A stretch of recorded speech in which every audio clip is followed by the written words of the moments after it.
cɛjugu bɛ dɔ fɔ le vilain animateur Pape Gawusu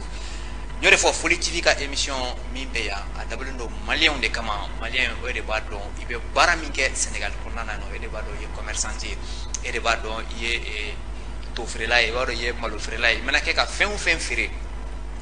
Mali ɲɛmɔgɔ minnu bɛ yan Mali baarakɛla minnu bɛ Sénégal yan nɔ an ye nin émission dabɔ aw de kama aw ka aw yɛrɛ y'a kɔnɔ n'i bɛ bazin feere kɛ i mana kɛ fini feere la i mana kɛ samara feere la i mana kɛ fɛn o fɛn feere la n'i bɛ Sénégal yan nɔ k'i ye maliyɛn ye aw minnu ye transitaires ye aw minnu ye an balankaw ye ni aw kɛlen don ka